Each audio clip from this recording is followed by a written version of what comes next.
અને જો પુષ્ટિમાર્ગની વિલક્ષણતા તો શું છે કે નિબંધમાં હેરેડાઈ આજ્ઞા કરે છે બંનેમાંથી કોઈ એક કે યત્રાંગીકરણેવ યોગ્યતાદિ વિચારિણમ અવિલંબઃ પ્રભુકૃતઃ પુષ્ટિમાર્ગઃ સકથ્યતે ભક્તિમાર્ગઃ સકથ્યતે કે જે માર્ગમાં પ્રભુ યોગ્યતાદિ વિચારિણમ કે જે યોગ્યતા આદિનો જે વિચાર જ કોઈ નથી કરતું કે આ લાયક છે કે નથી કે આમાં યોગ્યતા છે કે નથી, કોઈ વિચાર નથી કરતું કે પ્રભુ પોતે બી વિચાર નથી કરતા અને અવિલંબ પ્રભુ કૃતા કે વિલંબ કર્યા વગર યત્રાંગીકરણે કે જેમાં પ્રભુ તરત અંગીકાર કરે છે એ પુષ્ટિમાર્ગ છે.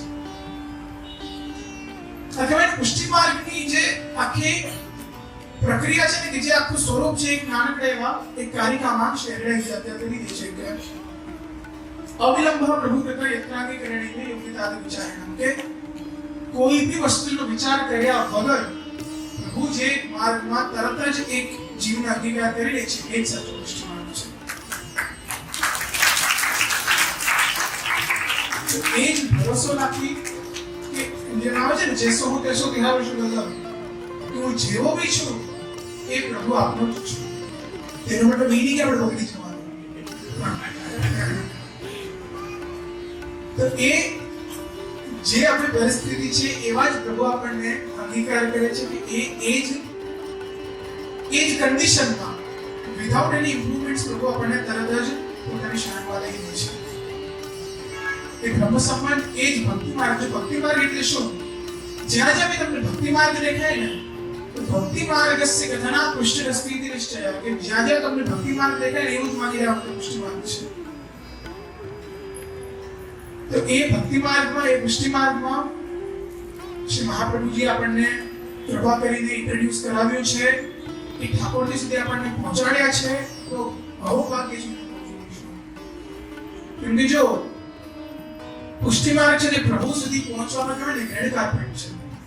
જેને આપણે વીઆઈપી એન્ટ્રી કહીએ ને કે બધાને એન્ટ્રી તો પ્રોગ્રામ સુધી મળતી હોય છે પણ રેડ કાર્પેટ એન્ટ્રી કોને કહેવાય કે જેને આમ કહેવાય ને અટેન્શન સાથે કે નહીં આ માણસ અહીં આવી રહ્યો છે તો આખી બધી દુનિયા બી એને જોવે ને જેનો ઇવેન્ટ છે એ બી એને તો એમ સમગ્ર સંસાર બી આપણને જોવે ને પ્રભુ બી આપણને જોવે કે નહીં આજે મારી પાસે એક ખાસ આવી રહ્યો છે. એ શ્રી મહાપ્રભુજીની કૃપાથી આપણને રેડ કાર્પેટ તૈયાર મળ્યું છે, એ રાજમાર્ગ તૈયાર મળ્યું છે. તો આપણને એને માણી લેવું જોઈએ અને એ આ કોઈને કોઈ જન્મના પુણ્ય હોય ત્યારે જેને આપણને પુષ્ટિમાર્ગ માર્ગ મળ્યું છે. જેમાં સૌથી ઈઝી વસ્તુ જે છે પ્રભુને પ્રેમ કરવો કે પ્રભુને ભક્તિ કરવી. બાકી કોઈ તમને કહેતો નથી 60,000 વર્ષ હિમાલયમાં જઈને તપ કરો. જે બીજી બધી પ્રક્રિયાઓ છે ને કે તમે ત્યાં જઈને યોગ કરો, અહીંયા જઈને શાંતિ કરો, યોગ તપ આ તે કઈ નહીં, કેવલ પ્રભુનો પ્રેમ, પ્રભુ માટે પ્રેમ અને પ્રભુ માટે ભક્તિ. અને એની ઉપજાવું કઈ બહુ અઘરી વસ્તુ નથી. એ પુષ્ટિ માર્ગનો મૂળ સિદ્ધાંત જેને આપણે હૃદયમાં સ્થિત રાખીએ અને પ્રભુ પર વિશ્વાસ રાખીએ. અને જો આજે જે બહુ ભટકવાના માર્ગો છે એને જરા બી ધ્યાનમાં ન રાખતા કામ, ક્રોધ, લોભ, મોહ, મત્સર આ બધું એ શાસ્ત્રમાં આવે છે.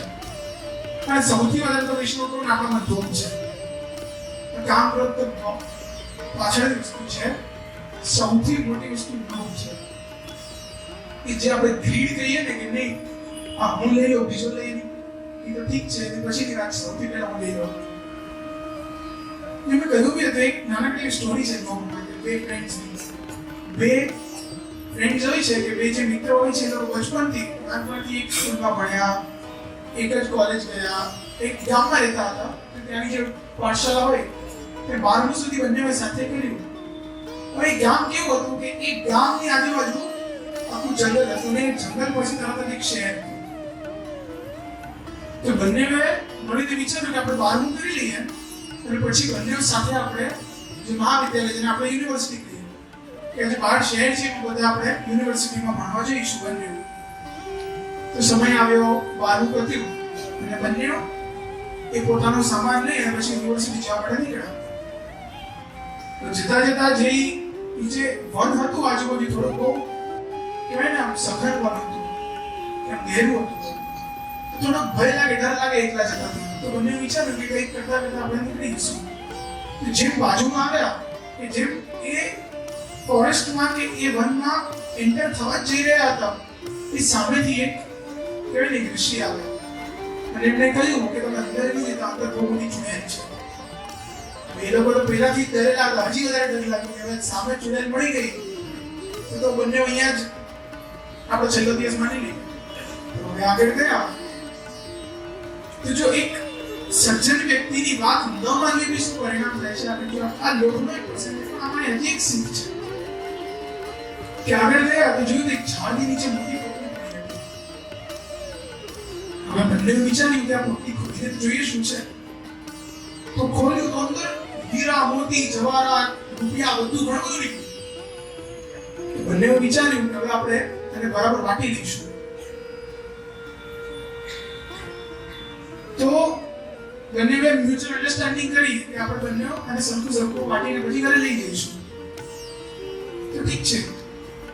હવે થોડોક સમય થયો તો એ બધું ધન દઈને એ લોકો ખુશ થઈ ગયા કે આ તો શું ઋષિ મુનિ કઈ બી બોલી ગયા એમને આપણે તો ઉલટાનું વધારે ધન મળી ગયું. તો લઈને થોડાક આગળ ગયા પછી બંને વિચાર્યું કે ખાઈ લઈએ.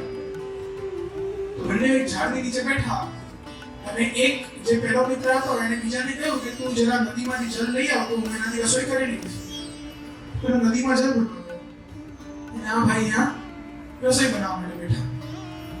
પેલો જે જલ લેવા ગયો ત્યાં બંને કેટલા ઘનિષ્ઠ મિત્ર હતા તો બી જો એક લોભ માણસને શું પકડી નાખે છે. હવે ત્યાં એ જલ ભરવા માટે ગયો તો ત્યાં છે ને એને ઘસાયેલું પાણકું મળવાનું એક ભાલા જેવું. તો એને વિચાર્યું કે આ હું લઈને મારો જે મિત્ર છે ને એને હું મારી નાખું તો બધું જે બી ધન છે બધું મારું થઈ જશે. તો એને ચૂપચાપ જલ ભરી આવ્યો ને એ જે હથિયાર તે પોતાના ખીચામાં નાખીને ત્યાં લઈ આવ્યો. અહીંયા આવ્યો અને જોયું પેલો રસોઈ બનાવતો તો પાછળથી જઈને એને હથિયાર મારીને એને મારી નાખ્યો અને પછી બધું જે ધન હતું એ પોતે લઈ લીધું. હવે એને એ સમય દુઃખ નહીં સંતોષ થયો કે આ ભલે મળી ગયો પણ મને જે ધન હતું એ તો મળી ગયું. એમ કરીને એને ઊંડો શ્વાસ લીધો અને પછી એને કહ્યું કે ધન મળ્યું છે હવે આપણે ખાવા બેસી આરામથી. તો એ બધી ચિંતા છોડીને આરામથી ખાવા માટે બેઠો. જેવો બેઠો એને એક કોળું મોઢામાં નાખ્યું ને એક થવા લાગ્યો. પછી થતા એની બી મૃત્યુ થઈ ગઈ. પછી પાછળથી ખબર પડી કે જે બીજો મિત્ર હતો ને એને બી ભોજનમાં વિષ નાખી દીધું હતું કે જેનાથી એને બી બધું ધન પ્રાપ્ત થઈ છે. તો એ લોભ એ માણસને એટલો બગાડી નાખે છે કે એ સમજ બી નથી જોતો. માતા પિતા ભાઈ બેન કઈ નહીં. હવે આજે આપણે પરિસ્થિતિ જોઈએ જ છે ને, ભાઈ ભાઈ ઝઘડે છે, પુત્ર ને પિતા ઝઘડે છે. એ તો બહુ શરમનાક વસ્તુ હોય છે. જો ત્યારે આ બધી વસ્તુ થવા લાગે ને તો આપણને પોતાને હૃદયમાં કંઈક અડચણ આવી જાય કે આ શું ક્યાં પહોંચી ગયા.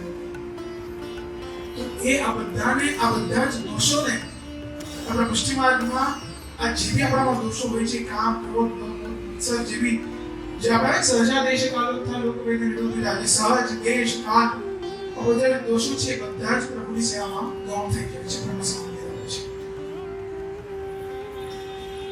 તો એ બ્રહ્મ સંબંધની એટલી ઉત્કૃષ્ટતા કે આપણને તરત જો બધી ફરી ફરીને વસ્તુ ત્યાં જ આવે છે કે દોષ જોયા વગર પ્રભુ પાસે શરણાગતિ આપણને સમર્પિત કરી દે છે. અને જો એક સંસ્કૃત સુભાષિત છે કે વાસા કાંચન પંચરે નવગ્રામ ભોજિસ્તનુમાજનમ પક્ષસ્વાદ રસાલ ગાઢમ ફલમ પ્રેમ સુધારમ મયા પાઠા સંસદિ રામ નામ સતતમ ધીરસ્ય ગીરસ્ય મે હાહંત તથા જન્મ વિલંબિત પ્રોડક્ટ કે એક પોપટ છે ને આ આપણી પરિસ્થિતિ છે. હવે જો આપણો વૈષ્ણવ કેવો આ ભારી ભરકમ શ્લોક સાંભળે ને એટલે શું કે આપણે કન્ફ્યુઝ થઈ ગઈએ. તો એ શ્લોકો કોઈ બી આચાર્ય પીઠથી કોઈ બી શ્લોકો બોલાવવામાં આવે તો એક પ્રમાણ માટે એક એક્સપેક્ટેશન હોય કે તમે શ્લોક યાદ કરશો.